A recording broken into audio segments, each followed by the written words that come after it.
Allah, cappuccino, cappuccinette, j'espère que vous allez bien. On se retrouve aujourd'hui pour une nouvelle vidéo, une nouvelle story time. Horreur, yeah.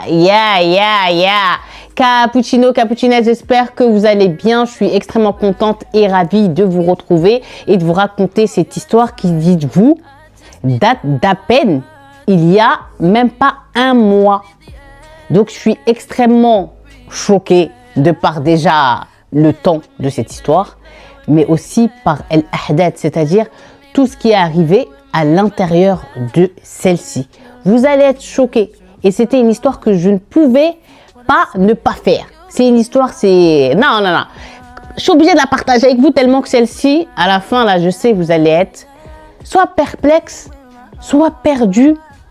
Mais en tout cas, ah non, cette histoire, je vous promets, elle va vous marquer. Quoi qu'il, cette histoire, je vous promets, elle va être très palpitante. En tout cas, j'espère que vous, ça va, que tout se passe bien dans votre vie. Et on va pas faire énormément de blablaterie. On va y aller sans plus tarder. Faites tout ce que vous devez faire lorsque vous devez regarder, écouter l'une de mes nouvelles vidéos. Je vous invite dès à présent à me mettre mon petit like et à vous abonner si c'est toujours pas fait. Et c'est ça toujours, je voulais vous dire et j'oublie. Vous savez, dans mes stats, les abonnés là, les plus, on va dire, les abonnés les plus fidèles et ceux qui s'abonnent le plus facilement possible, c'est les mesdames. Alors que je sais qu'il y a des cappuccinos, je sais qu'il y a des messieurs. Donc, messieurs, s'il vous plaît, essayez d'équilibrer la balance, quoi. Ici, c'est la famille, donc vous êtes ici chez vous. Ici, vous êtes chez vous. Wa marhaba bikoum fi bladkoum. Qui se rappelle? Là, ça va commencer à rechanter ça, là, parce que comme l'été, il arrive, là, vous vous rappelez de cette pub avec Najat El Tabou? Bref, n'hésitez surtout pas à vous abonner, à partager. Moi, je compte que sur vous. L'objectif des 100 000, je peux l'atteindre qu'avec vous. Donc, voilà, s'il vous plaît. En plus, moi, j'ai un contenu que YouTube, c'est pas qu'il n'aide pas à pousser, mais vous savez, j'ai pas envie de rentrer dans des polémiques et tout ça. Donc, il n'y a que vous qui pouvez faire entendre notre voix et porter notre chaîne, eh bien, au moins à la barre des 100 000, quoi. Donc, voilà. Et là, on va passer à la chorale.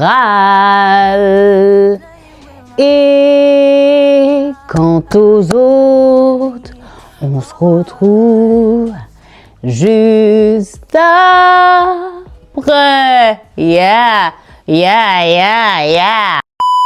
J'espère que vous êtes bien installés. Donc, cappuccino, cappuccinette, pour cette nouvelle story time horreur, je vous emmène. Eh bien, je vous emmène avec moi, Inch'Allah, dans les Émirats Arabes Unis, où on va faire la connaissance d'un tout jeune couple. L'homme s'appelle Ahmed et son épouse s'appelle Wijden.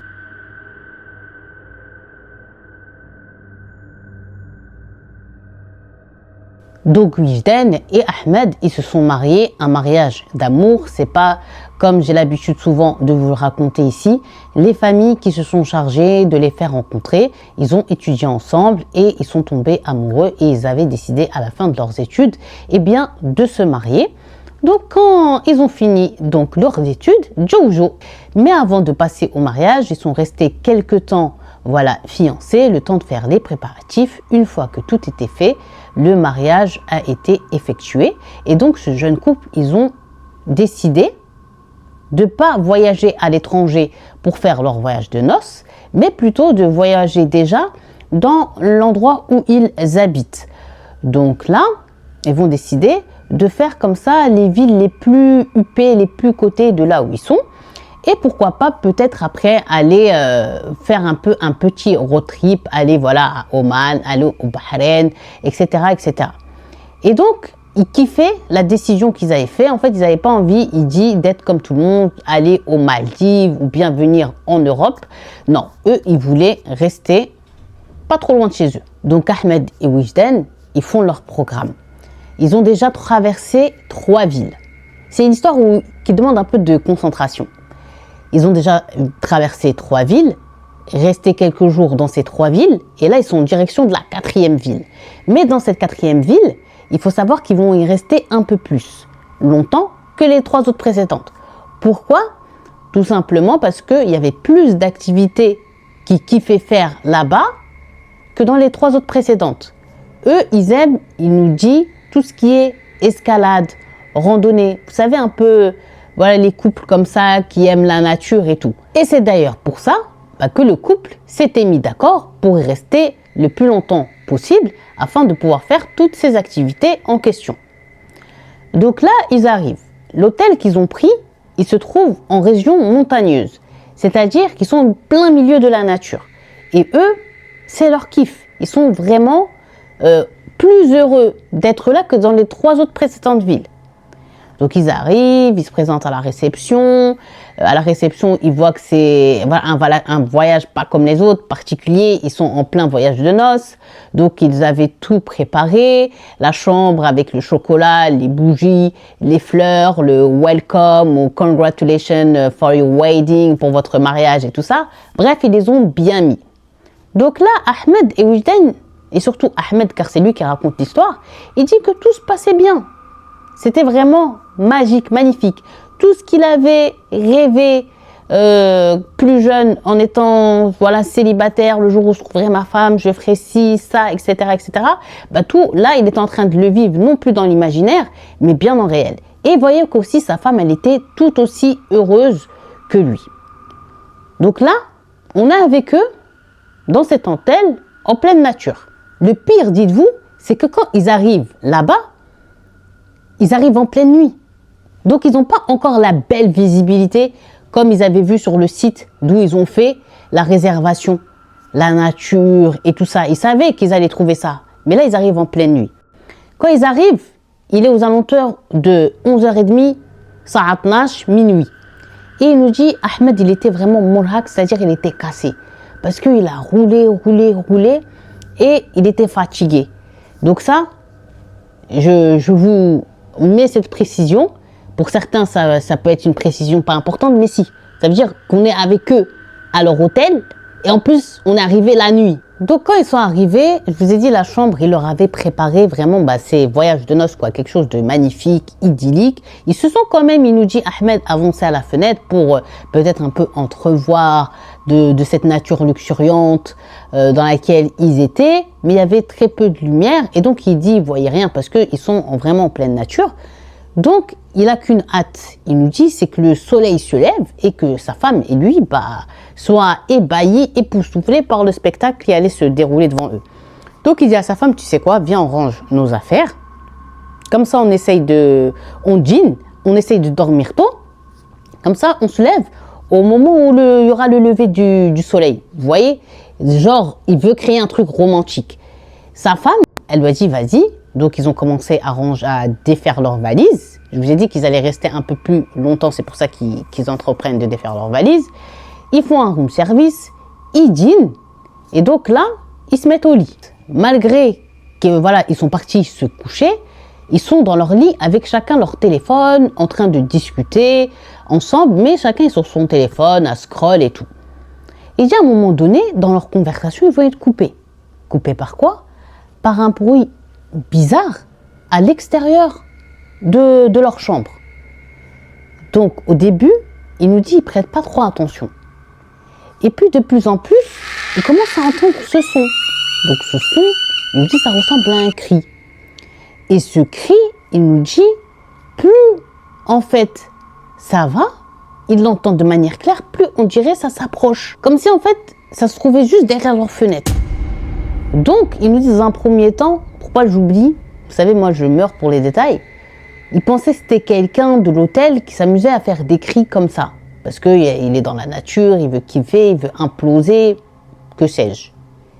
Mais il dit, donc il calculait pas trop. Mais quand c'est devenu trop répétitif et trop clair et surtout trop proche, Ahmed, il nous dit, c'est comme si en fait ce cri essaye d'attirer leur attention et ils voient y parvenir. Mais au bout d'un moment, Ahmed, il nous dit, au début, il n'y avait que un cri, il percevait que une voix, mais à un moment donné, on dirait qu'il va y avoir plusieurs voix qui vont faire ce cri en même temps. Comme si c'était plusieurs personnes qui criaient au même moment et s'arrêtaient de crier au même moment. Donc là, il dit quand même, ça devient intriguant. Et là, le cri, il dit, ça commence à se rapprocher du cri animal. Donc c'est pour ça, dans un premier temps, ils prêtent pas trop attention, puisqu'ils savent qu'ils sont en pleine nature, qu'en face d'eux leur fait face une forêt, et donc il se dit peut-être c'est des loups, peut-être c'est des renards, quelque chose, en tout cas un animal. Mais pour qu'un animal il vienne si proche, alors que sur le site c'est écrit qu'en gros c'est gardé, c'est impossible, c'est bizarre. Donc là, Ahmed il nous dit qu'il commence à voir que sa femme elle se redresse mieux dans son lit, qu'elle le regarde, qu'il la regarde à son tour, et genre en mode, ouais, rien que par les yeux, c'est t'entends ce que j'entends, oui j'entends, et toi t'entends ce que j'entends, oui j'entends pareil que toi. Et donc là, sa femme elle va lui dire, et j'ai des sauts, genre en gros, mais qu'est-ce que ça peut être? Elle essaye comme ça de regarder un peu par la fenêtre, parce qu'ils avaient, pardon, ils n'avaient pas fermé le rideau quoi. Comme ils voulaient absolument pas louper le lever du soleil, ils avaient laissé ouvert. Donc, il lui dit, je sais pas. Alors que lui-même, ça l'intriguait, même ça un peu le dérangeait, bref, il comprenait pas. Il a dit, il est venu chercher des sensations, mais c'est pas ce genre de sensations bizarres qu'il veut, quoi. Donc, un peu pour rassurer son épouse, il va lui dire, oh, c'est peut-être juste des loups, ou bien des chiens, ou je sais pas quoi, qui sont en train de se taper entre eux, quoi. Mais à un moment donné, Ahmed, il nous dit que le son de ce cri, à un moment donné, il était devenu si fort, si strident, si effrayant, que eux deux se sont redressés au même moment dans leur lit. Et eux deux, ils ont regardé vers le côté fenêtre. Et Ahmed, il nous dit, c'était pas possible. Le bruit, le son, comment c'était fort et tout. Là, c'est sûr que là, c'est tout l'hôtel et tous les clients de cet hôtel qui ont dû avoir la même réaction de peur que eux. Parce que c'était pas ressemblant du tout au cri précédent qui était déjà effrayant. Donc là, pour Ahmed, c'était tellement trop, il a tellement paniqué à ce moment-là, qu'il décide de prendre son téléphone et d'appeler la réception et de demander c'est quoi le problème, s'il se passe un truc et tout, parce qu'il commence à avoir peur avec sa femme. Donc il compose le 0, ça décroche côté réception, et là il leur dit, écoutez, il se passe quoi, c'est quoi ces cris, on n'arrive pas à dormir, c'est étrange. Donc à ce moment-là, Ahmed il nous dit il n'est pas prêt à la réponse du réceptionniste qui va tout simplement lui dire mais monsieur, de quel son parlez-vous? Nous, on n'entend rien, rien ne se passe. C'est une nuit genre calme, il n'y a rien, ne vous inquiétez pas. Sauf que Ahmed il nous dit que quand lui il est en train de parler avec le réceptionniste, le cri il est toujours présent et lui et sa femme l'entendent et encore de manière très forte. Donc là, Ahmed il commence à un peu être mutwatter, c'est-à-dire genre à s'exaspérer au téléphone. Il pense que le réceptionniste est tout simplement en train de se foutre de sa gueule. Il commence à écouter, on entend très bien, nanani, nanana. Mais le réceptionniste, il dit, monsieur, je suis désolé, j'entends rien. Le réceptionniste lui dit même, attendez. Et Ahmed, il l'entend dire à son collègue, est-ce que tu entends un bruit, est-ce que tu entends un cri, etc. Et il entend de la part du collègue du réceptionniste, Ahmed, non, j'entends rien. Il n'y a rien. Donc là, Ahmed, il est choqué. Bon là, Ahmed, il a dit, il s'est emporté de nouveau et il va raccrocher le téléphone. Et il dit, il regarde sa femme en lui disant, ils sont en train de se foutre de ma gueule en me disant qu'ils n'entendent rien. Alors que encore, que ce soit lui et son épouse, ils entendent très bien ce son. Mais il nous dit que c'est vrai, au bout d'un moment, le son va commencer à diminuer comme si ça reculait, jusqu'à un moment donné, ne plus rien entendre du tout. Donc Ahmed, il nous dit, quand il s'est passé ça, le fait qu'il n'entendait plus, que ce soit son épouse et lui, le son, il va dire à sa femme, peut-être que notre théorie première, elle était la bonne, à savoir que c'était des animaux, qu'ils étaient en train de se taper, se sont sans doute tapés à côté de notre chambre, et voilà, ils ont fini, genre en gros, par se séparer et repartir chacun de leur côté. Donc il dit, bon, tu sais quoi? Il y a eu un appel. Tu sais quoi? Il vaut mieux qu'on dorme. Comme maintenant, c'est redevenu calme et tout, on éteint le téléphone et on dort comme ça le matin, on ne rate pas le lever du soleil. Donc la femme de Ahmed, elle lui dit oui, elle ne pose pas plus de questions que ça, même si il dit Ahmed, il voit très bien dans son regard que dans sa tête, elle devait genre cogiter. c'était quoi l'animal en question, et tout ça et tout, parce que je vous ai dit, ils sont proches nature. Donc, ils n'ont pas reconnu c'était quoi ce cri animal-là. Bref, ils se sont couchés, ils ont éteint les téléphones, ils ont éteint les lumières des lampes de chevet. Mais mes cappuccinos, cappuccinettes, Ahmed nous dit qu'une demi-heure à peine qu'ils sont couchés, endormis, qu'ils vont de nouveau être réveillés par le même cri animal et toujours comme la première façon, c'est-à-dire d'abord lointain le son, et plus en fait le son grandit, grossit en son, plus on dirait c'est proche d'eux. Mais il a dit il est resté imperturbable parce que dans sa tête c'est beau, il s'était mis que c'est juste des animaux qui sont en train de se taper entre eux. Donc je vais pas gâcher mon sommeil. Et il a décidé dans un premier temps de ne pas calculer. Mais là, c'était pas supportable. Parce que le son, mes cappuccinos, cappuccinettes, il va quintupler en intensité, en volume, en tout ce que vous voulez. Et donc, c'était maintenant impossible pour les deux de s'endormir. Donc, il allume, il dit Ahmed énervé la lampe de chevet, il décroche le téléphone, il recompose de nouveau le 0, la réception. Et là, quand ça décroche, il dit je suis désolé, ok, moi, je ne peux pas dormir dans ces conditions. Le son est là. On arrive, que ce soit moi-même ou mon épouse, on n'arrive pas à fermer l'œil. Donc, moi, vous me changez la chambre. Donc, ok, vous dites que vous n'entendez pas le son, mais nous, on entend. Et en gros, je ne paye pas pour ne pas dormir une chambre à tel prix. Si je paye un prix, il doit avoir un service derrière. Je dois en avoir pour mon argent et je dois être bien. Écoutez, vous énervez pas, il n'y a pas de problème. Accordez-nous juste 5 minutes. Le temps juste qu'on check une chambre qui soit libre et propre et on vous change la chambre. Il n'a pas cherché le réceptionniste à dire mais non, il n'y a aucun cri ou c'est bizarre. Et il a vu que il va pas s'amuser à l'appeler à une telle heure. Peut-être que c'est de leur côté à eux. Comme eux, la réception elle était un peu éloignée. Voilà. Donc là, Ahmed, il les remercie. Là, Ahmed, il nous dit au bout de 5 minutes, ça toque à leur chambre. Il ouvre et c'était un bagagiste avec, vous savez, une nouvelle carte et avec un nouveau numéro de chambre. Et il leur dit, voilà, je vais vous accompagner à la nouvelle chambre.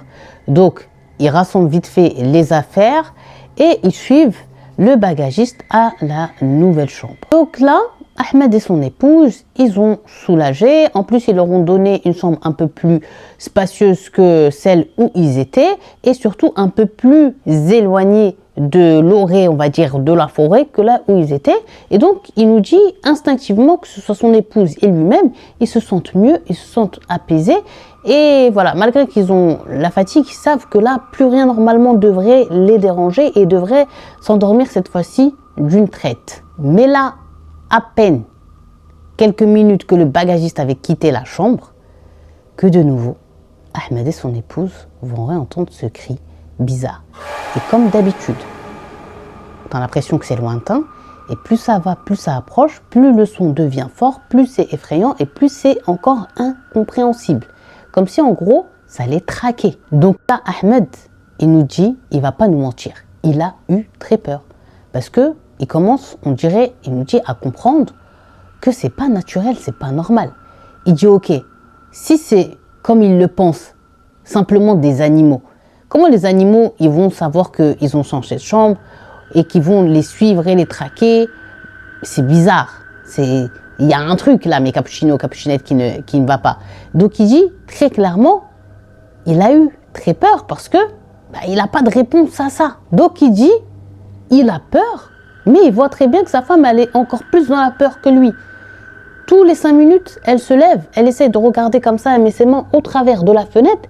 Quel animal peut émettre un tel son pareil, effrayant? Mais malgré ses efforts, elle ne voit pas. Lui-même, il s'approche, il essaie de capter, de regarder avec elle, il voit rien. Donc là, il va décider, il dit de tirer les rideaux et de dire à sa femme, tu sais quoi, viens, on dit que Dieu nous préserve, que Dieu nous protège. Et même si le son il reste, c'est pas grave, viens, on va aller se coucher. Et on se lève pas et on fait comme si on n'entend plus. Et puis peut-être que ça va s'arrêter de lui-même. Il dit, à cet instant-là, il aurait trop aimé partir. Mais il dit c'est impossible de rouler là-bas de nuit. Parce que c'est la nature, c'est des montagnes. Et déjà 2 jours, c'est dur. Mais là, partir en pleine nuit, quitter, il dit il peut pas. Donc il dit à sa femme, on va prendre sur nous. Et demain, on va voir ce qu'on fait. Dès que le soleil se lève, genre si on se sent encore genre mal à l'aise, pas bien et tout, on quitte, c'est pas grave. Mais là encore, malgré qu'il dit ça à sa femme pour essayer de la rassurer, il voit que vraiment elle est en panique, elle est pas bien. Donc il lui dit, bah tu sais quoi, dès que le soleil se lève, wallah, vas-y viens on part, on va quitter. Et sa femme elle lui dit oui parce que je sais pas, je sens quelque chose de bizarre dans l'atmosphère de cet endroit et de l'hôtel où ils étaient. Et Ahmed il nous dit que lui aussi, bah, ce ressenti-là, il l'a eu. Pas au début quand ils ont découvert la chambre avec les chocolats, les bougies, les fleurs, leur wedding congratulations et tout ça. Non, non, non, non. C'était une fois qu'ils s'apprêtaient à dormir que tout ça avait commencé. Donc là, Ahmed dit, par force, il s'est mis au lit avec son épouse. Il a serré comme ça ses yeux, il les a fermés et il a dit, malgré que le son, il était encore présent, il a dit, il ne se lève plus, il récitait en lui un peu le Coran qu'il connaissait et il est resté comme ça, il a dit, jusqu'à finir par s'endormir. Alhamdoulilah, il était content. Mais il dit, au bout d'une demi-heure encore, alors qu'il était rentré bien dans le sommeil, il sent quelqu'un qui est en train de le bouger comme ça. Et quand il va ouvrir les yeux, il va voir comme ça du coin de l'œil que c'était son épouse qui était penchée sur lui, mais avec un teint blafard, très pâle, et qui était en train de trembler, qui était en panique. Donc, il allume la lumière. Il dit, dites-vous hein, que la lumière, quand elle était en train de le réveiller et tout, elle n'était pas allumée, mais tellement que sa femme est devenue blanche et qu'elle était en panique, malgré qu'il n'y avait pas de lumière, il l'a vu comme ça. Donc quand il a allumé, c'est encore pire. Il voyait qu'elle tremblait vraiment de la tête aux pieds et qu'elle était vraiment pas bien. Donc il dit, il s'est levé, il lui a dit, je fais que en gros, il t'arrive quoi? Il était en panique. Et là, Ahmed nous dit qu'il n'était pas prêt à ce que son épouse allait lui dire. Elle lui dit tout simplement, mais cappuccino, cappuccinette, qu'elle a senti à un moment donné que le bruit, le son était tout proche de la porte de leur chambre. Donc elle dit, comme c'est une nature très curieuse et qu'elle voulait absolument savoir c'était quoi comme animal qui émettait ce cri si effrayant, elle s'est levée tout doucement du lit pour entrouvrir comme ça un peu la porte et regarder ce que c'était à travers le couloir. Je sais, je sais. That's crazy. Donc Ahmed, il nous dit qu'il attend que son épouse, elle lui dit ouais c'est tel animal, je savais pas qu'il faisait ce bruit-là, ou c'est tel animal, bref. Mais là, elle lui dit que quand elle a ouvert comme ça la porte, qu'elle a juste mis un peu sa tête comme ça et regardé, quand elle a tourné sa tête là, vers la gauche, là, moi c'est à droite là, quand elle a tourné comme ça la tête, elle a vu quoi? Ah, elle a vu, mes cappuccino, cappuccinette, quelque chose, une forme humaine, effrayante, qui se déplaçait sur ses mains et sur ses pieds. Et comme ça. Quelque chose de vraiment bizarre et qui émettait ce son. Elle nous dit, Wujden, donc l'épouse de Ahmed, que elle a vu cette chose se déplacer de dos. Genre en mode, elle quand elle l'a vu, elle n'a pas vu genre son faciès ni rien, mais elle le voyait comme ça se déplacer de dos. Et donc là, Wujden, la pauvre, elle a paniqué parce que c'est quoi ça? Ça fait flipper. Et surtout de savoir que c'est ça, cappuccino, cappuccinette, qui émet le son si flippant.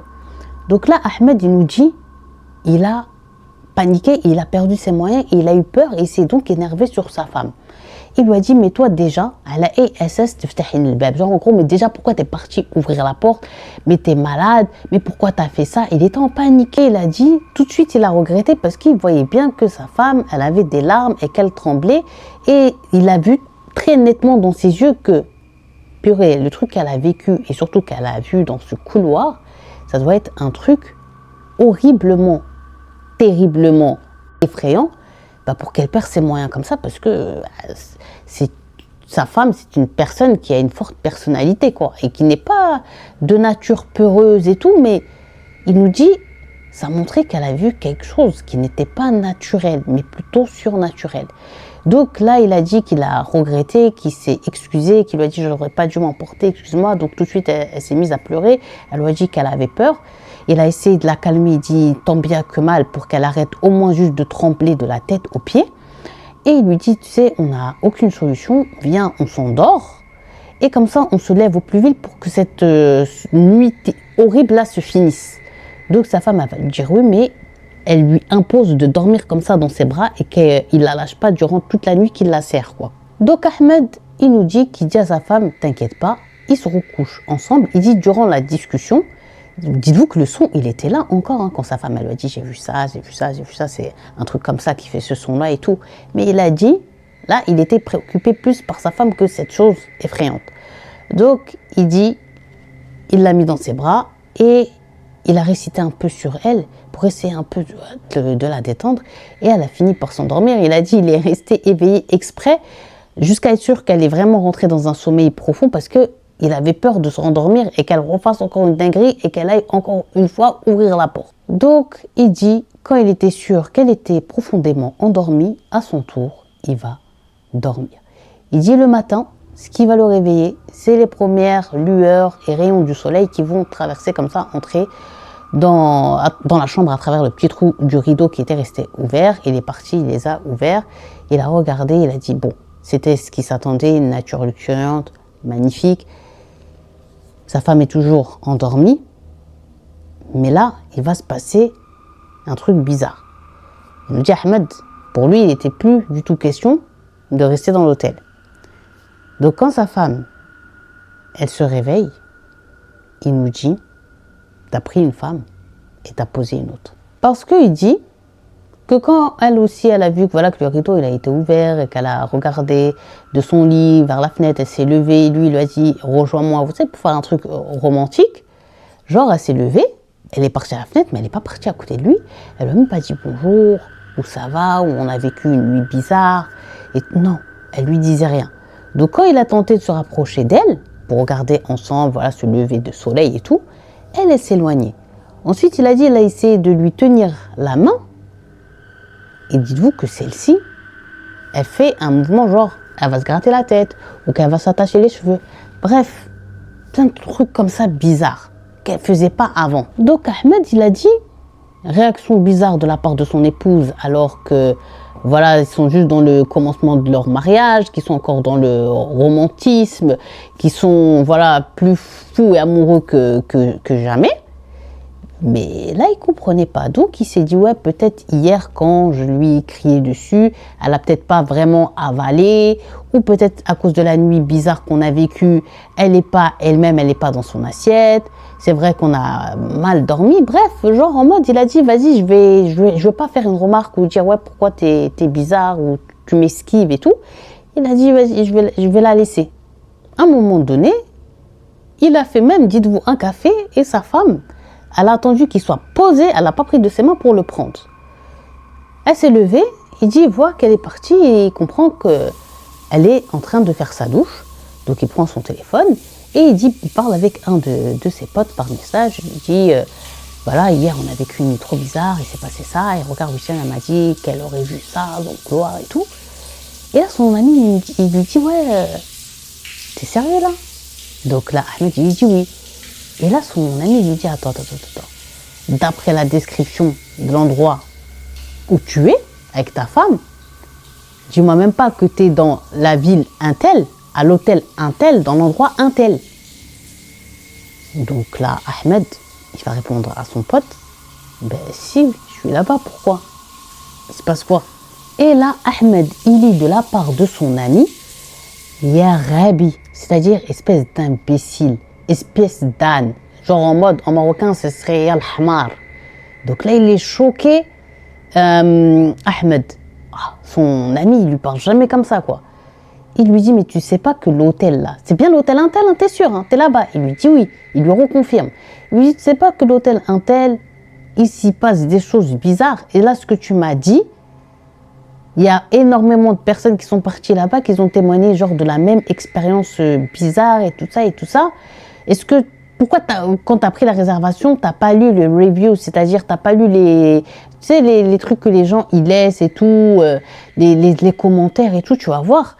Va lire, tu verras qu'il y a beaucoup de personnes genre qui disent y avoir vécu des choses surnaturelles. Et maintenant, c'est connu en mode que cet endroit n'est pas bon et qu'il y a beaucoup de choses bizarres qui s'y passent. Et donc, il lui dit, en plus, l'endroit, frère, il est au milieu de nulle part. Et tu sais que dans les endroits comme ça, qui sont pratiquement vides, c'était absolument pas des sons animaliers que tu as entendus, mais c'était des sons de djinn, des sons de démons, que Dieu nous préserve. C'est ça que vous avez entendu. Mais en mode, il lui dit, mais si tu m'aurais dit que tu allais là-bas, gros, je t'aurais dit, mais change de route. Donc Ahmed, il est choqué, il commence à paniquer, et il dit pour un peu, dire, non mais ça c'est pas possible, il est en train de fabuler là, il est en train d'en rajouter, il lui dit, non mais hey, l'hôtel, je te rassure, malgré qu'il est au milieu d'une part, il est full, il est rempli, tout ça, il y a des gens quoi, tu vois, l'hôtel il est rempli. Donc là, son pote il dit, ah mais hey, malgré même si l'hôtel il est rempli, tu m'as pas dit qu'il n'y a que toi et ta femme qui entendez, que personne d'autre a entendu, il n'y a que vous qui avez dérangé la réception. Pourquoi personne d'autre ne s'est plaint de tel ou tel ou tel truc? Donc là, Ahmed il dit, j'avoue, il n'a pas tort. Donc là, je vous ai dit, Ahmed, il a commencé à paniquer. Donc, son pote, il va lui dire, et ces choses, à mon avis, gros, elles en ont qu'après vous, ou elles en avaient qu'après vous. Donc moi, je serais toi, je reste pas. Je quitte, même maintenant, quoi, démarre. Donc dès que sa femme est sortie de la douche, il lui dit, tu sais quoi, ma chérie et tout, et truc bizarre, je me sens vraiment pas bien, on quitte, on rentre chez nous, et on verra comment on va continuer notre voyage de noces. Bref, en tout cas, il faut qu'on parte d'ici. Et donc, sa femme, il sait, Ahmed, que ça fait un moment, voilà, depuis qu'ils étaient fiancés, qu'elle disait qu'elle voulait aller à cet endroit, qu'elle avait des activités, qu'elle voulait faire des choses. Il pensait qu'elle allait être déçue, qu'elle allait dire mais non, mais t'inquiète, mais on oublie, mais ça va aller, mais si, mais ça. C'est pour rester, c'est quand même ton voyage de noces là que tu t'apprêtes à suspendre. Eh ben, elle va lui dire ok, mais il dit de manière genre nonchalante. Alors que lui-même quand il lui annonce, il dit malgré que ce que son ami lui a apporté comme information sur le lieu, ça l'a fait paniquer. Il s'est dit ouais peut-être, genre en mode elle va me dire bah sinon on va dans un endroit ailleurs ou quelque chose. Là, il lui dit, on rentre à la maison, on verra comment on va continuer après notre truc. Elle va dire, ouais, mais de manière nonchalante, genre en gros, ça l'a pas touché. Mais Ahmed, il nous dit que quand, une fois, ils étaient chez eux, la situation entre son épouse et lui, elle s'est dégradée de plus en plus. C'est-à-dire que c'est plus le truc de, ouais, elle l'esquive, elle le touche plus, ou il veut plus qu'il lui passe rien que la main dans les cheveux et tout. Non, ça c'était encore plus pire. Là, elle faisait sa vie comme s'il n'existait même pas. Alors que je vous rappelle qu'ils sont encore dans leur mois de voyage de noces là. Ils sont censés encore être vraiment éperdument amoureux l'un de l'autre. Il nous donne des petits exemples. Il dit par exemple, il va la voir qu'elle est installée au salon, qu'elle va s'apprêter à regarder un film, il va aller, il va faire des pop-corn. Il dit vas-y, je vais regarder avec toi. Elle va dire ah non, vas-y, je suis fatiguée. Elle va se lever, elle va partir.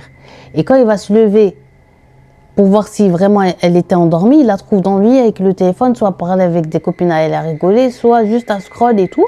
Et quand elle le voit, elle est dans la lumière et elle fait genre qu'elle va dormir. Bref, vous comprenez. Dès qu'il lui propose une sortie, elle dit j'ai quelque chose à faire alors qu'elle n'avait rien à faire et il le savait très bien. Là, Ahmed, il dit qu'il ne comprend plus. Donc, il a dit, Ahmed, il arrivait dans les premiers temps un peu à prendre sur lui, mais ça devenait trop. Ça commençait à le blesser et surtout, ça lui commençait à le remettre en question. Est-ce que sa femme, elle l'aimait? Est-ce que peut-être elle avait regretté le choix de s'être mariée avec lui? Et donc, il a dit, il a voulu avoir une discussion sincère et calme, mais une discussion avec elle. Il est parti, il l'a confronté, il lui dit, écoute, est-ce que j'ai fait un truc qui t'a pas plu? Ou est-ce que j'ai fait quelque chose? Dis-moi, parle-moi, tu sais très bien que genre en mode, je suis toujours dans le dialogue.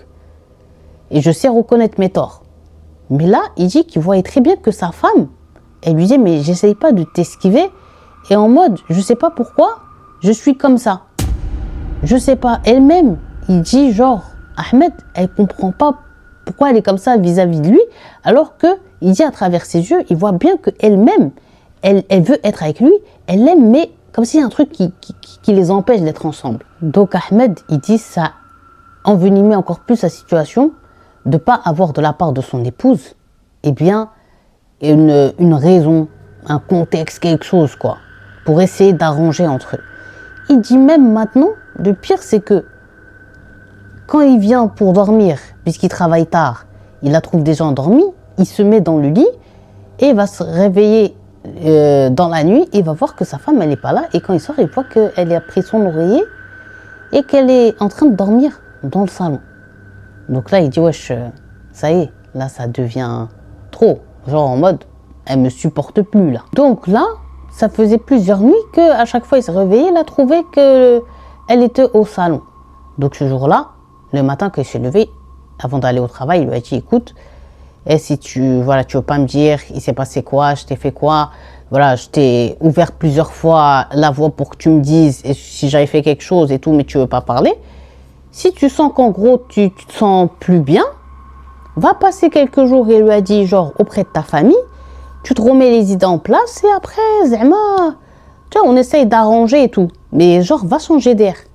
Il pouvait plus supporter, il nous dit, de voir que sa femme, elle le regarde même plus dans ses yeux. Et là, lui, il a dit, dans un premier temps, en lui disant ça, elle va lui dire, mais non, vas-y, viens, on va parler, c'est pas comme ça et tout. Il dit, ma hassalat khabar, genre en gros, on dirait qu'elle attendait que ça. Elle va lui dire, ouais, je pense que je vais le faire. Genre en mode, ouais, il faut que je prenne quelques jours loin de toi. Donc là, elle lui dit, attends, avant que tu ailles à ton travail, dépose-moi chez ma famille. Elle va, elle s'habille, elle prend quelques habits avec elle.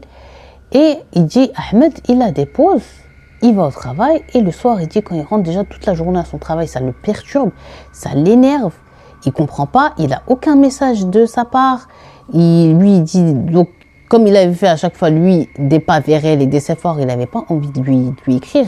C'est pas l'envie qui lui manquait. Mais il dit que ouais, c'était trop. Et donc, le soir, quand il est rentré, il a dit qu'il était triste. Il comprend pas. Il cherche, il essaye de se rappeler. Il dit, mais même quand il lui a dit pourquoi tu avais ouvert la porte de la chambre de l'hôtel et tout, quand il lui avait crié, il a dit c'est parce qu'il avait peur. Mais tout de suite après, quand il avait vu qu'elle était mal, il lui avait présenté des excuses. Et d'ailleurs, elle avait accepté ses excuses. Donc, il pensait que c'était un sujet plié. Mais là, il dit qu'il la reconnaissait plus. Donc, il dit ce jour-là, comme on était un jeudi, le jeudi, il a l'habitude de se retrouver avec des amis à lui autour d'un verre pour un peu, voilà, tu sais, c'est un rituel.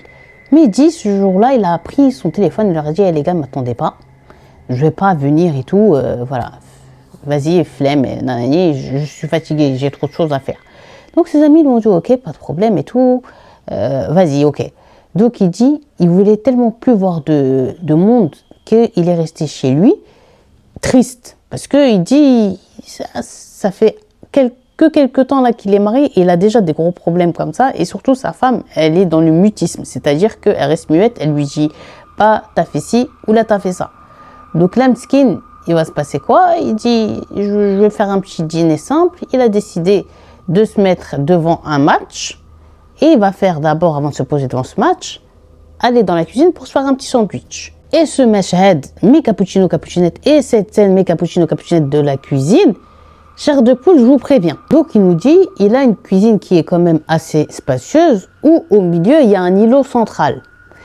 Il dit donc, lui il est de l'autre côté de l'îlot. Alors, mettez-vous en scène. C'est pour ça que je vous dis concentration. Là il y a ses placards avec les sandwichs, il prend une assiette, tac, il la descend sur le plan de travail. L'îlot central, il est derrière son dos, ok? Et là, il est en train de faire son sandwich, couper ses tomates, mettre sa moutarde, mettre son fromage, voilà, en train de faire sa petite salade verte, en train de faire son sandwich. Et donc, l'îlot central, il est derrière lui. Et il dit, il est là, il fait son sandwich, et à un moment donné, il va entendre, vous savez, le son quand on pose un verre, tac, bah sur l'îlot central, là, sur le plan de travail, non, tac. Donc, il a dit tout de suite, il s'est retourné, bam. Il n'a vu personne, par contre, il a vu un verre d'eau sur l'îlot. Mais lui, il dit qu'il est sûr qu'il n'y avait pas de verre. Il est certain. Donc là, il est en plein questionnement. Et il doute tellement, et il panique tellement aussi, parce qu'il a entendu de manière claire le tac, on vient juste de le déposer. Je sais pas, là j'ai une canette, mais je sais pas si ça va faire. Voilà, comme ça, que quand il s'est retourné et il a vu personne, il a paniqué. Donc il nous dit, même si dans un premier temps, il est sûr que le verre n'était pas là, pour se rassurer, puisqu'il est tout seul en pleine nuit, et il y a que des choses bizarres qui sont en train de lui arriver là, depuis qu'il s'est marié, eh bien, il va se dire, oh peut-être qu'il était là, et j'y ai pas fait attention. Sachant encore une fois qu'il dit qu'il a très bien entendu le... et qu'il était sûr que le verre n'était pas là. Et moi, je sais pas vous, mais moi, Ahmed, il me fait trop mal au cœur. Il est passé en même pas une fraction de seconde d'un voyage de noces idyllique avec la femme qu'il a toujours aimée à des phénomènes surnaturels paranormaux, inexplicables, bizarres. Comment tu peux passer de la lumière à l'obscurité comme ça en moins d'un mois? Bon, Ahmed, il a dit, il a préféré cette histoire de pas trop la calculer à cet instant-là. Il s'est dit peut-être que c'est halwasa. Halwasa, c'est genre, c'est son subconscient qui lui a fait entendre que, genre, l'histoire du verre. Parce qu'il dit, comme à cette période-là, il avait tellement de problèmes dans sa tête et ça se bousculait dans tous les côtés, dans tous les sens, et qu'il n'était pas bien, c'était peut-être ça qui rajoutait de la tension et des nerfs. Mais quand même, il regarde le verre pour essayer vraiment, véritablement, de se convaincre qu'il était déjà là. Il dit en même temps qu'il regarde son verre et qu'il finit voilà, le sandwich, il entend que son téléphone, il est en train de sonner et il dit qu'il l'a laissé dans sa chambre. Donc il a laissé le sandwich dans la cuisine et il est parti dans sa chambre décroché, il regarde son téléphone et il voit que c'est un numéro d'un de ses meilleurs amis. Donc il décroche, il est content, il commence à parler avec lui, à demander des nouvelles, qu'est-ce que tu fais, bref, il discute et il dit en même temps qu'il est en train de discuter au téléphone avec son ami dans sa chambre, il dit il est perturbé parce qu'en même temps il entend dans la cuisine comme s'il y a des personnes qui sont en train de se parler, de chuchoter, bref, un mood trop chelou, alors qu'il est tout seul. Sa femme, elle est rdabrana, sa femme, elle est en mode boudage, c'est sa famille. Donc là, Ahmed, il nous dit, il pensait même que tellement que c'était proche, mais en chuchotage, qu'en fait, ça venait du téléphone, et que c'était des personnes qui étaient à côté de son ami. Mais quand il va lui dire, il lui dit, ben, je suis chez moi. Son ami, il n'est même pas à l'extérieur. Donc là, il dit, vas-y, c'est un gym dans sa tête, il continue sa discussion, il finit, il raccroche, et il dit, il sort de la chambre pour aller prendre son sandwich et se mettre au salon, regarder son match. Il dit, il sort, il commence à marcher, il arrive vers la cuisine, et là il dit, il s'arrête dans le couloir, parce qu'il voit comme ça, à travers la porte, vous savez là c'est la rainure de la porte, en fait il a vu juste un truc comme ça, genre comme si qu'il était en train de l'attendre et de l'observer, mais dans la cuisine. Donc c'est pour ça il nous dit, Ahmed, il avait plus les jambes, genre pour continuer, il était en panique. Là, c'est pas de l'imaginaire, là il voit quelqu'un qui le raqab, qui le surveille de sa cuisine. Et Ahmed, il nous dit quand cette chose a grillé, que Ahmed, genre, elle l'a vu, malgré que cette chose, elle essaye de se cacher, elle est retournée vite dans la cuisine. Chair de poule. Donc, mes cappuccinos, cappuccinettes, Ahmed, il nous dit, il ne peut pas nous dire que cette chose a ressemblé à quoi. Il a juste vu une forme avec en ombre noire, mais de manière bien claire, et un œil, mais c'est tout. Donc là, il dit, imaginez, vous êtes tout seul chez vous, le soir, vous allez juste récupérer vos sandwichs et vous voyez qu'il y a un truc qui n'est pas de notre monde qui est chez vous. Donc là, Ahmed, il nous dit, impossible pour lui de faire un pas de plus ni vers la cuisine, ni de rentrer dans la cuisine. Il a half, il a dit, il a juré que impossible que je rentre là-bas. Et il dit, il est bloqué, coincé, il a peur, il est en panique, il ne sait pas quoi faire. Maintenant, il n'y avait plus de doute, il dit à voir. Il dit, il a tous ces sentiments-là et toute cette peur-là qui est mélangée en lui. Et il sent que la maison elle est devenue d'une chaleur étouffante, comme il nous dit, on dirait qu'il n'était plus dans une maison, mais il était à l'intérieur d'un four au maximum, quoi. Donc, il dit tout ça, là, toutes ces alamettes, c'est-à-dire tous ces signaux d'alerte montrent quoi? Le dol ala ish. Tout simplement, que l'endroit, mes cappuccinos, cappuccinettes, que son appartement est habité. Et donc, mes cappuccinos, cappuccinettes, malgré qu'il avait faim et qu'il avait fait un super bon sandwich, il a préféré refaire demi-tour dans sa chambre et s'enfermer, le pauvre, à clé de panique. Il a tout laissé, lumière allumée, sandwich, des sauces à l'extérieur, tout à l'extérieur. Il a dit il avait peur. Donc, il nous dit, Ahmed, il avait tellement peur à ce moment-là, il était tellement pas bien, qu'il dit impossible aussi qu'il reste tout seul, que lui, et que la nuit continue comme ça à avancer. Donc, il décide de rappeler l'ami qui l'avait appelé. Il dit, ouais, écoute, vas-y, viens, ma femme, elle n'est pas là. Je vais t'expliquer, c'est passé quoi, on a un peu des embrouilles et tout. Et j'ai pas envie de rester tout seul et tout. Il a dit, il lui a rien dit. L'histoire du verre, le truc qu'il a vu à travers la cuisine qui est en train de surveiller. Il lui dit rien de tout ça. Parce que sinon, une personne censée, tu vas lui dire ça, elle va dire, ah bah, solo, ou bien sort, ou voilà, pourquoi tu veux mettre aussi dans tes bails là? Non, il lui dit rien qui va laisser son ami dire non, je peux pas venir et tout. Il va le convaincre, son ami, il va dire ok, vas-y, j'arrive. Et il nous dit aussi, et ça m'a fait rire, et même lui il en rigole, il dit à mon grand âge, je vais pas lui dire vas-y, viens, j'ai peur. Donc il lui a dit juste vas-y, viens, je m'ennuie, tu vois. Mais vas-y, on te comprend Ahmed, on te comprend et on est avec toi. Donc il dit, au bout de quelques temps, voilà son ami qui sonne, il arrive, il est super content, il l'installe, il est soulagé parce qu'il est plus tout seul chez lui. Il dit, il discute, il rigole et tout, et il dit à un moment donné, genre en gros, il a une envie pressante quoi. Et il lui dit, vas-y, je vais aux toilettes, j'arrive. Donc ça c'est Ahmed, c'est pas l'ami. Hein. Donc il dit, Ahmed, bah, il part aux toilettes pour pissouiller. Sauf que là, mes cappuccinos, cappuccinettes, quand Ahmed il revient au salon, après avoir fini de faire pipi, il voit que son ami le regarde avec une tête. Il dit littéralement, il pensait que les yeux de son pote allaient sortir de son orbite. Il le regarde en mode choqué, il tremble, il est pas bien. Il y a des petites gouttes de transpiration qui commencent à sortir, à couler de plus en plus vite. Donc là, Ahmed il regarde son ami, il lui dit, et je béis, genre en gros, il t'arrive quoi? Et là, écoutez bien la réponse de l'ami d'Ahmed. Il va lui dire, mais wesh, il y a quelques instants là, t'es venu me voir et tu m'as pour me demander qu'est-ce que je voulais boire et qu'est-ce que je voulais manger. Et genre, je t'ai dit, et t'es reparti dans la cuisine. Genre, quand t'es venu de la cuisine. Tu m'as demandé et t'es parti dans la cuisine. Écoutez, je vais mieux vous expliquer. Donc, avant que je vous explique mieux, Ahmed, il a répondu à son ami, non. J'étais aux toilettes, j'ai dit que j'arrivais, j'avais envie de pisser. Et j'ai fini, et genre en gros, là j'allais aller dans la cuisine. Donc son ami, il le regarde avec peur. Mettez-moi mon petit like s'il vous plaît.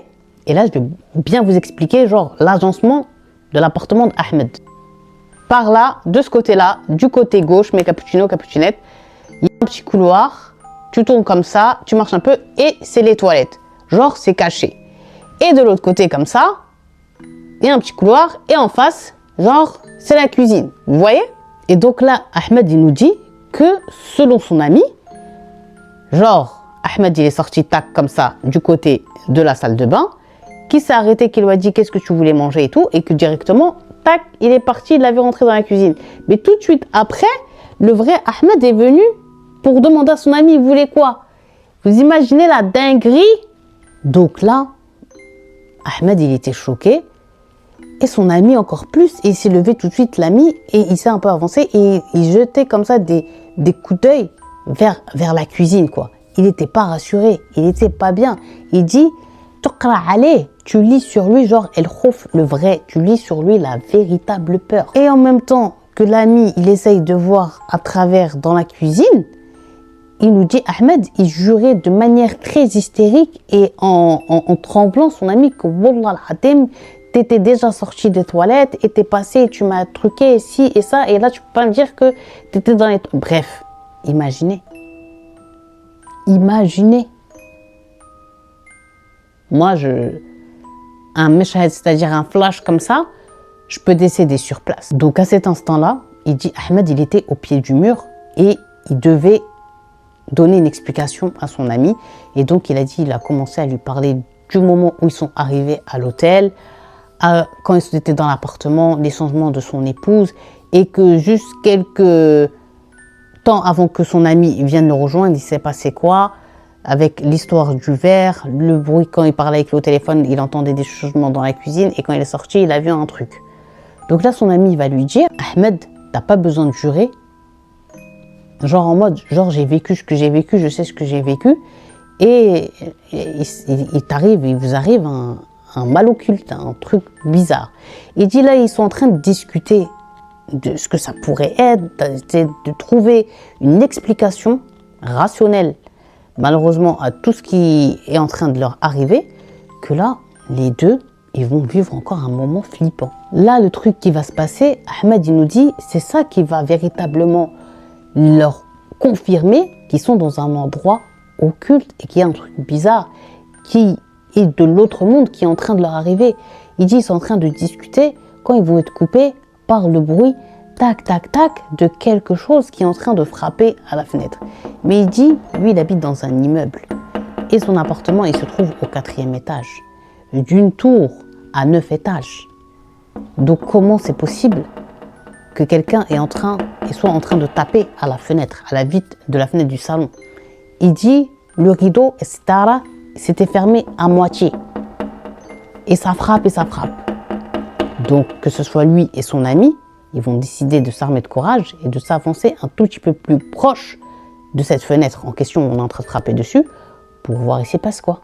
Et donc, au même moment, que ce soit Ahmed ou son ami, ils vont voir une chose trop flippante quand ils vont écarter comme ça le rideau qui les attendait et qui va se mettre à rigoler. Il dit, cette chose, elle met ses deux doigts comme ça, à travers la route, elle est en train de déchirer littéralement, comme ça, sa mâchoire, en criant. Donc là, criant et rigolant. Donc là, il se passe quoi? Que ce soit, il nous dit, Ahmed ou son ami, les deux se sont mis à hurler de terreur et à courir en direction de la porte de l'appartement pour sortir de là au plus vite. Donc là, une fois qu'ils étaient à l'extérieur, quand ils ont regardé, ils n'ont plus vu cette chose au niveau de la fenêtre, de Ahmed. Là, Ahmed, miskin, il était perdu, il pleure, son ami, il est en nage et il est en panique, mais il est encore un peu plus genre rationnel que Ahmed qui est complètement perdu. Il lui dit, écoute, demain, tu ramènes un imam chez toi. Il y a un truc bizarre dans ta maison. Je ne sais pas ce que c'est du surnaturel, ça j'en suis sûre. Mais à un degré comme ça, il lui dit, ça se voit que les choses qui sont chez toi, Ahmed, c'est des mauvaises choses. C'est des mauvaises choses et il est littéralement en danger. Et là, ne me parle pas en mode, tu vas retourner à l'intérieur chez toi. Tu vas venir chez nous, tu vas dormir chez moi et demain, Inch'Allah, on trouve une solution. Donc là, Ahmed, il est en panique, mais il est rassuré de ne pas être seul, complètement seul dans cette épreuve. Donc il part avec son ami, il dit, il arrive et tout, et il prend son téléphone, il veut parler à sa femme, il veut être rassuré un peu par elle, mais il veut pas la faire flipper, il lui dit pas, dans un premier temps, ouais, il m'est arrivé ci, ça, il veut juste savoir si elle va bien, si, voilà, ils peuvent discuter calmement, essayer d'arranger. Mais il dit là, une dinguerie, inimaginable. Il trouve que sa femme, elle l'a bloqué. Bloc à Facebook, bloc à l'Instagram, bloc à Twitter, bloc, comme elle a dit. Ok, bloqué de partout. Donc là, il dit, il arrive tellement pas à y croire, il est tellement choqué de cette action de la part de sa femme qu'il essaye de l'appeler. Mais il dit, à chaque fois, il tombe sur, vous savez, la boîte vocale là. Et à chaque fois qu'il tombe sur ça, ça montre que quoi? Ça montre que la personne est véritablement, vraiment bloquée. Donc là, il lui dit, Ahmed, il voulait péter sa tête, il comprenait pas. Pourquoi? À ce niveau-là, genre en gros, elle ne le supportait plus. Mais Ahmed, il nous dit, il arrive tellement pas à croire que sa femme, elle a été jusqu'à ce stade-là, dans leur relation, qu'il a mal au cœur et qu'il ne veut pas se dire que si elle l'a véritablement fait, elle l'a bloqué. Donc, il essaie de lui trouver des mubarrar. Mubarrar, c'est des excuses, genre en mode, ouais, peut-être elle est endormie, elle a éteint son téléphone pour pas être dérangée. Oui, peut-être que si, bref, il essaie de trouver une excuse cohérente à sa femme. Mais, il sent bien que, non, elle t'a bloqué. Donc là, il a dit, il était déjà fatigué, mentalement épuisé. Il dit, il comprend pas c'est quoi cette période horrible qu'il est en train de passer. Pourtant, il vient juste de se marier, il est super amoureux de sa femme, tout se passait bien, tout partait bien. Le début de voyage de noces, il a été idyllique. Bref, pourquoi il a tout ça? Il dit, il voulait pas se prendre la tête encore plus avec, ouais, elle m'a bloqué, pas bloqué. Donc il a dit, il a décidé de s'endormir parce qu'il avait déjà assez de choses dans la tête. À savoir déjà les problèmes avec son épouse du jour au lendemain. Ensuite, maintenant, les problèmes dans son appartement bizarre. Lui-même, les trucs qu'il a vus, entendus. Bref, il a dit, j'avais tellement de choses. Donc, il a dit, je vais faire la stratégie de mon ami. Demain, on verra. Donc, il a dit, Miskin, avec tout ce qu'il avait vécu, il a fini par s'endormir très vite. Mais le lendemain, il va être réveillé assez tôt par son téléphone qui était en train de sonner. Et quand il regarde, il voit que c'est le numéro de son beau-père. Il décroche, elle a amené, genre en gros, bonjour mon oncle et tout. Et là, il entend directement son beau-père qui lui dit, elle a dit, genre en gros, écoute-moi mon fils, Benti tabrat talak, genre en gros, ma fille, elle veut divorcer. T'as encore de la crotte de caca dans tes yeux, t'as encore le cerveau en bas, et tu as cette nouvelle qui te tombe comme ça du ciel, alors que toi, toute la nuit, tu as rêvé de ton épouse, de la récupérer, et que tout allait rentrer dans l'ordre. Donc Ahmed, il dit, et je lui ai fait répéter plusieurs fois, comment ça, vous me dites quoi là? Et le beau-père lui disait, ma fille, elle veut divorcer. Donc Ahmed, il a dit, il a commencé à dire à son beau-père, mais comment ça, mais c'est pas possible, on vient juste de se marier, vous avez vu combien de temps on était ensemble, vous savez très bien qu'on est fait l'un pour l'autre, moi je peux pas vivre sans votre fille, et votre fille, je sais que voilà, c'est pareil, nanani, et tout, mais le beau-père, il disait, moi je suis désolé, je sais pas, je suis pire que toi, sa mère pareil, toute la famille elle est choquée et tout. Et il a dit qu'il essaie après une longue discussion, ce qu'il va comprendre de son beau-père, la raison de ce que Oujden elle demande du divorce, c'est parce qu'elle leur a dit que moi, je vois pas Ahmed, je vois un autre. Donc, bon, je vais vous rassurer tout de suite, c'est pas genre je vois un autre, elle le trompe, en mode, genre, elle est avec Ahmed, mais c'est pas le visage d'Ahmed qu'elle voit, et donc c'est même ça une des raisons qu'il a laissé se lever la nuit et partir dormir dans le canapé parce qu'elle avait peur de son mari. Il y a quelque chose qui prenait genre place au visage de Ahmed. Vous imaginez que plusieurs fois aussi pourquoi elle se levait, c'est parce qu'elle était réveillée par son mari durant la nuit. Quand elle se tournait, elle voyait qu'il avait les yeux grands ouverts de son côté, à elle, ou Wijdan, et qu'il parlait dans une langue étrangère et qui lui faisait peur. Donc c'est pour ça qu'elle n'était pas bien. Mais elle continue dans les exemples de terreur. C'est qu'elle nous dit par exemple son mari, il va lui dire je vais aller dormir. Quand elle va dans la chambre, elle voit qu'il dort. Donc elle prend son téléphone, elle veut regarder elle encore la télé. Elle dit elle est là, elle regarde la télé, elle est à fond. Et quand elle va se tourner comme ça, elle va voir son mari assis à côté d'elle. Alors que à travers la porte de la chambre, elle le voit genre endormi. Dans le lit, dans la chambre. Vous voyez? Et donc, Ahmed, il nous dit quand son beau-père il a décrit tout ça, il s'est rappelé du flash et de l'action de peur qu'il a vécu la veille avec son ami. Vous savez, la scène des toilettes là, quand lui il est aux toilettes et que la chose elle a pris encore une fois sa soirée, c'est-à-dire son image, et a parlé avec son ami en mode tu veux que je te sers quoi et tout. Donc là, Ahmed il se dit, ouais, il y a un truc chez moi qui prend ma forme et qui fait peur à mes proches. Et là, Ahmed, maintenant qu'il est super convaincu, qu'il n'y a plus de doute, c'est que du surnaturel, il dit, il a essayé malgré tout de tout faire pour éviter le divorce. De dire, écoutez, je suis bien conscient maintenant qu'il y a quelque chose dans la maison qui est bizarre. Parce que le père, il dit que sa fille, elle lui a dit, c'est mort, je veux plus genre le revoir. Tellement qu'elle était traumatisée à cause de toutes les choses bizarres qu'elle avait vécues. Et donc, il a essayé, tant bien que mal, de réparer la situation et de sauver son couple, de ne pas faire un divorce. Mais le beau-père, il lui a dit que c'était mort. Le beau-père, il va lui dire, je suis désolé, t'inquiète pas, j'ai essayé maintes et maintes fois de parler avec elle. Moi, je t'apprécie beaucoup, t'es pas mon beau-fils, t'es comme mon fils, mais je peux pas obliger genre ma fille à être avec quelqu'un qu'elle n'a pas envie d'être, quoi. Donc voilà. Donc là, Ahmed, il dit, tous ses rêves, là, ils étaient anéantis. Mais Ahmed, il dit, il va être transparent, il va pas nous mentir. il avait mal au cœur et tout, mais il était aussi en colère contre sa femme. Parce que, tout simplement, il disait, mais pourquoi elle pense que c'est moi la cause de tout ça? Alors que, au début de l'histoire, vous vous rappelez, c'est eux deux qui ont eu ces sensations-là. C'est eux deux qui ont vécu des choses. C'est elle-même en premier qui a vu cette chose effrayante dans le couloir et tout. C'est eux deux. Alors, il dit, au lieu d'avoir essayé de comprendre, de chercher à savoir, d'essayer de régler la situation, de sauver à tout prix leur couple, elle dit, c'est en gros, à ma tège. Dès qu'il y a eu une occasion, à m'a jeté, à m'a abandonné tout seul. Bah, on peut le dire, hein, dans les ténèbres. Donc, il a dit, il était tellement fatigué, il était tellement dégoûté, déboussolé, déprimé, touché, qu'il a dit à son beau-père, bon, c'est bon, elle veut le divorce, ok, je vais la divorcer, mais pas maintenant. D'abord, j'ai 1 million de choses à régler d'abord dans ma tête, et le divorce, je vais la divorcer, rassurez-la. Pendant ce temps-là, le meilleur ami qui a vécu le phénomène paranormal l'autre nuit avec lui et chez lui, il a trouvé le numéro d'un bon imam.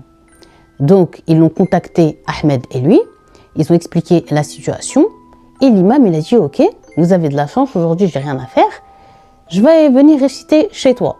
Là, Ahmed, il va dire à l'imam, je suis désolé, je suis courageux et tout ça, mais hier, avec tout ce qu'on a vécu, c'est genre, en gros, c'est ma limite. Et moi, je peux pas retourner là-bas, j'ai beaucoup trop peur. Donc là, l'imam va dire, bon, on se retrouve à un endroit, tu me donnes les clés, je vais monter moi là-bas tout seul, je vais réciter tout ça, et je te dirai à la fin ce qu'il en est. Est-ce que la maison est véritablement mauvaise, il y a véritablement quelque chose, ou, alhamdoulilah, il n'y a rien, et voilà quoi. Donc là, Ahmed, il lui dit, ok, et dites-vous, au bout de même pas 1 heure, voilà l'imam qui les rappelle. Il se retrouve au même endroit où il va passer les clés. Il lui dit, écoute mon fils, je ne vais pas passer par 4 chemins. L'endroit où tu habites, le Shouga, c'est-à-dire l'appartement, c'est même pas que habité, et ça doit être un QG. Que ce soit Ahmed, que ce soit son ami, ils se sont regardés les deux, ils étaient en panique. L'imam, lui-même, il est comme, tu vois, il a l'habitude de ça, il leur dit, il a l'habitude. Mais là, l'intensité, l'énergie mauvaise qu'il y avait dans l'endroit, encore lui-même, on dirait, wesh, il est marqué, mais comme s'il n'avait jamais vu ça. Il a dit, écoutez-moi les garçons, quand je suis partie et que j'ai commencé à réciter dans la maison, quand je touchais les murs, c'est comme ça qu'ils arrivent à estimer et tout, il dit, il ne pouvait même pas beaucoup laisser sa main sur les murs parce qu'il avait l'impression que c'était un volcan. Que c'était un volcan. Les murs étaient chauds, il y avait des bruits bizarres qui se faisaient entendre, il y avait beaucoup de choses qui se sont passées, que l'imam va leur dire, je préfère ne pas vous dire quoi, en gros, mais mon seul conseil, mes enfants, et surtout toi, mon fils, Ahmed, tu ne retournes pas là-bas. Il ne faut pas que, genre en mode, tu penses que ça n'existe pas ou c'est un jeu. L'endroit, il est mauvais. Tellement que l'imam, il voulait lui faire comprendre que la maison, elle est en énergie négative, en choses bizarres qui sont là-bas, démoniaques et tout. Il lui dit tellement que c'était chaud, je voulais comparer à un volcan, mais la véritable phrase que l'imam il a dit, genre en gros, si tu jettes un œuf cru sur le mur, il va cuire, tu auras une omelette. Donc l'imam, il leur dit, je ne peux pas donner une explication genre véritablement sûre que c'est ça, ça, ça. Il va donner que des hypothèses les plus plausibles. Déjà, il lui dit, dans un premier temps, je te conseille de véritablement quitter l'appartement. Tu vas, tu récupères tes affaires et tu pars. Il dit, je ne peux pas dire, est-ce que c'est dans l'appartement même, véritablement que les choses elles sont accrochées, ou ces choses, au vu de ce que tu m'as dit, que quand tu es parti au voyage de noces, à tel endroit et tout, et que ta femme elle a ouvert la porte, elle a vu telle chose, peut-être que cette chose, en fait, elle cherchait à tout prix à attirer votre attention, et ta femme elle est tombée dedans. En fait, l'occasion, quand elle a ouvert la porte, peut-être qu'elle, elle a été touchée, et ça t'a touché toi aussi. Cette chose, elle en a profité, genre en gros, pour vous, comme vous posséder, quoi, tu vois. Et donc, l'imam, il dit, je sais pas si c'est de la sorcellerie. Ça peut très bien être de la sorcellerie, parce que peut-être qu'il y a quelqu'un qui l'aimait, elle voulait pas qu'elle se marie, ou bien il y a quelqu'un qui t'aimait, toi, qui voulait pas que tu te maries, qui vous voulait du mal. Est-ce que c'est dû à la sorcellerie? Ou est-ce que c'est dû à l'endroit, à l'hôtel? Il y a une chose qui vous a suivi. Ou bien, est-ce que si on cherche dans l'historique de l'appartement, il y a déjà eu des trucs comme ça? Bref, il a dit, il sait pas, mais en tout cas, ce qu'il est sûr, c'est que le surnaturel là, c'est ça qui est la cause de son divorce, c'est ça qui est la cause de beaucoup de choses. Et comme ils ont vu des choses claires et nettes hier, il faut quitter l'endroit. Il lui dit, mon fils, voilà les conseils que je peux te donner. Essaye de faire de la ruqya tout toi-même, genre tout seul, c'est-à-dire tu prends un verre, tu récites le Coran que tu connais et tu bois, et d'écouter énormément de Coran pour être bien protégé. Mais voilà, encore une fois, et ce ne sera pas de trop, il faut quitter là-bas. Et donc là, miskin, Ahmed, il fait un triste constat. En moins d'une semaine, sa vie a été détruite. Il dit, dans un premier temps, un appartement dans lequel il avait dépensé une partie de ses économies pour payer les 1 an de loyer pour son épouse et lui, quand il a dit au propriétaire, ouais, j'allais partir, parce que si, parce que ça, ils lui ont dit non, mais n'importe quoi, on vous rend pas l'argent. Bref, même si c'est prêt avec la tête, ils n'ont donné même pas un billet, rien. Ils ont gardé l'argent, ils lui ont dit si tu veux partir, tu quittes, comme ça, mais l'argent, oh oh. Alors qu'il nous dit que dans son appartement, il n'y a même pas vécu avec son épouse, même pas 1 mois, même pas. Et encore, il est généreux quand il dit. Ils y sont restés que quelques jours parce que directement, ils ont commencé leur road trip de voyage de noces. Ensuite, il dit il a perdu la femme de sa vie, il a perdu son épouse. Puisque son épouse, dans sa tête, il ne sait pas pourquoi elle encre que tout ça, c'est à cause de lui. Parce que peut-être comme elle a vu dans des circonstances bizarres, surnaturelles, il pense elle a pensé que c'était dû à lui, alors que pas du tout. C'est des choses qu'ils ont fait que, voilà, ils l'ont fait détester à elle. Mais lui qui lui a toujours dit tendu la main, à la première occasion, elle s'est éloignée de lui. Donc il dit déjà, il a perdu l'appartement, il a perdu son mariage, son épouse. Ensuite, il dit il a perdu confiance en lui. Bref, il est rentré très vite, il nous dit à cause de tout ça, dans une énorme dépression. Dans laquelle il dit, il ne pensait pas qu'aujourd'hui, eh ben, il se remettrait sur pied. Il dit donc, quand il a vu que vraiment il partait bas, son ami là, il est resté à ses côtés et il lui faisait faire les conseils de l'imam, à savoir reprendre la lecture du Coran, reprendre l'écoute du Coran, reprendre ses prières comme il le faut pour essayer de surpasser tout ça parce qu'il faisait des cauchemars, il avait encore des ressentis, mais il était tellement en dépression, il était tellement pas bien, et bien qu'il n'arrivait pas à combattre ces choses. Mais son meilleur ami là, ça va être, moi je dis pas que c'est un meilleur ami, je dis son frère quoi. Des fois il y a une bonne personne comme ça, elle aurait pu s'éloigner et tout, aller lui faire des rumeurs, mais non, elle est restée avec lui. Donc, il a dit, il s'est mis à réciter le Coran, à reprendre ses prières et tout. Et il voyait que plus il combattait, plus les choses qui le poursuivaient voulaient l'en empêcher, mais il a réussi avec l'aide de son ami à surpasser tout ça. Donc, il nous dit, alhamdoulilah, Dieu merci, petit à petit, il a réussi à se soigner. Doucement, certes, avec du temps aussi, mais il a réussi, il n'a pas lâché. Il dit donc qu'il a fini aussi par divorcer, malgré que c'était une décision, il a dit, il a essayé jusqu'au dernier moment de convaincre devant le juge sa femme de revenir, que tout maintenant était rentré dans l'ordre, mais elle voulait rien savoir. Dans le bureau du juge, elle ne regardait même pas, elle était en tremblote, parce qu'elle aussi, elle a dû vivre des choses de son côté, malheureusement, on n'a pas son récit, à part ce que le père a dit, on n'a pas des trucs précisément de bien qu'elle aurait pu nous dire, quoi, comme Ahmed, voilà. Mais il a dit malheureusement, ils ont divorcé. Donc il a dit, il suit chez un psychologue pour essayer, il dit malgré tout d'effacer l'image, surtout l'image de cette chose qu'ils ont vue qui est en train de déchirer sa bouche de côté avec son meilleur ami par la fenêtre. Mais il dit que malgré que, voilà, il essaye d'oublier, c'est dur. Jusqu'à maintenant, il dit, quand il va chez le psychologue, il parle que de cette image principalement. Il dit jusqu'à aujourd'hui, il ne sait pas si c'était un démon ou bien une personne humaine. Nous, on va lui répondre, c'est un démon. Quelle personne censée terrestre va faire ça? Même le Joker qui est fou, il ne fait pas ça. Malheureusement, il a été confronté à ces choses. On espère qu'il aura la guérison, qui va avec le temps effacer cette image, oublier, malgré que les grands traumatismes comme ça, malheureusement, c'est pas du jour au lendemain qu'on arrive à les effacer. En plus, lui, c'est encore bien frais, c'est récent. c'est le psychologue qui le suit, qui a demandé, genre en mode, qui parle, qui l'extériorise, qui raconte son histoire. Donc là, moi, cette histoire m'a fait trop mal au cœur. Après, je suis perdue. Est-ce que véritablement c'est l'appartement? La mise en cause des choses qui y sont? Umar al-Bayt, c'est comme ça qu'on dit en arabe, genre des gens de la maison, des choses de la maison, qui sont mauvais et qui ne voulaient pas de leur présence, alors que c'est un appartement qui se loue par an cash. Est-ce que c'est ça?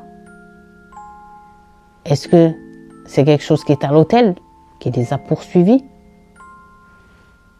Il dit que quand même, c'était dans la nature. Ils ont traversé un peu comme un désert. Est-ce que sur la route, ils ont fait quelque chose? Vous savez que dans les endroits vides, à chaque fois, avec toutes les histoires que je vous raconte, est-ce que c'est un truc de cette route qui les a suivis? Et la troisième et dernière hypothèse que j'ai, c'est est-ce que ce ne serait pas de la sorcellerie pour pousser ce couple au divorce, soit par quelqu'un de la famille? C'est sûr que c'est soit quelqu'un de la famille ou un proche, par jalousie. Je sais pas. C'est trop mystérieux tout ça. Donc, Inch'Allah, on souhaite à Ahmed, en premier lieu, la guérison, Inch'Allah, totale, et qu'il se remette de ses traumatismes. En deuxième temps, comme il est encore jeune, on lui essaie de trouver une bonne épouse, une épouse qui ne va pas le lâcher à la moindre chose. Après, la femme, on la loue pas. C'est-à-dire, en gros, on ne lui en veut pas parce que seule elle sait ce qu'elle a vu, seule elle sait ce qu'elle a vécu. Et donc, on la comprend. Mais qu'elle n'ait pas essayé de sauver leur amour, malgré qu'il a tenté de lui expliquer et qu'il était fautif en rien parce qu'elle-même a vécu des choses. C'est trop triste. C'est trop triste. Donc, on lui souhaite la guérison, de trouver la personne avec qui il va finir sa vie, d'avoir des enfants, que tout aille mieux, Inch'Allah, dans sa vie. Mais cette histoire aussi, c'est une leçon. Une leçon pour les lagafines, c'est-à-dire une leçon pour les curieux, là. Ne soyez pas trop curieux. Si vous entendez des bruits dans la nuit, inexplicables, étranges, bizarres, n'allez pas à la fenêtre. N'ouvrez pas la fenêtre pour essayer de savoir ce que c'est, ni d'entendre ce que c'est. N'ouvrez pas les portes. Ne faites pas tout ça. En gros, n'essayez même pas de savoir ce que c'est. Point. Clair, net et précis. N'essayez même pas. Parce que, malgré qu'on ne les voit pas, ils sont là. Et ils essayent, eux, et leur but, c'est quoi? De te faire peur et d'attirer ton attention. Comme le piège dans lequel elle est tombée, Wijden, l'épouse de Ahmed, et tout ce qui est engendré par la suite. Faites attention à vous, ne leur donnez pas d'importance, ne prenez pas de risques bizarres, voilà, pour rien, juste par curiosité. Voilà. Et cette histoire, elle en est la preuve. Donc je compte sur vous, mes cappuccinos, cappuccinettes. Faites attention, soyez pas trop curieux. Voilà. Alors, pensez à cette histoire. Si vous voulez ouvrir la fenêtre, écoutez, regardez, ouvrir la porte pour savoir et tout. Pensez à Ahmed et Wijden. On est d'accord? On est d'accord. Donc on est arrivé à la fin de cette histoire qui véritablement, je ne vous ai pas menti, elle fout la chair de poule. Et ici, là, on a mal à la tête. On a mal à la tête. J'ai fini cette vidéo.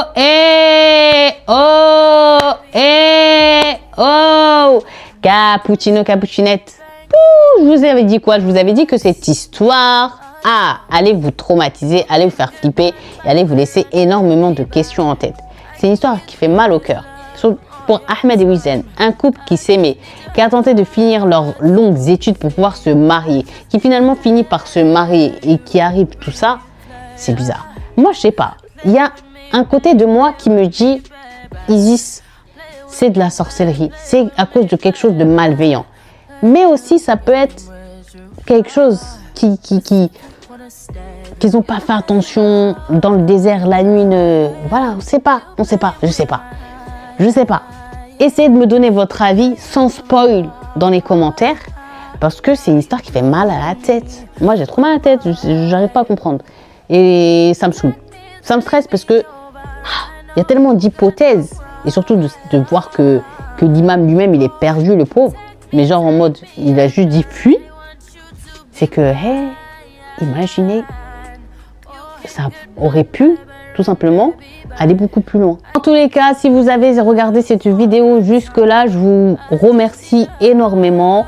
Merci, merci, merci. Je vais vous inviter à écrire en commentaire quel est votre plat préféré du moment. Moi, c'est le truc de TikTok là, la smash salade, tu sais, les concombres avec le fromage frais et les pommes de terre là, à côté là. Que tu mets au four.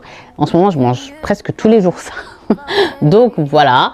En tous les cas, j'espère que vous avez kiffé passer ce moment avec moi et écouter cette histoire toujours effrayante et toujours inédite.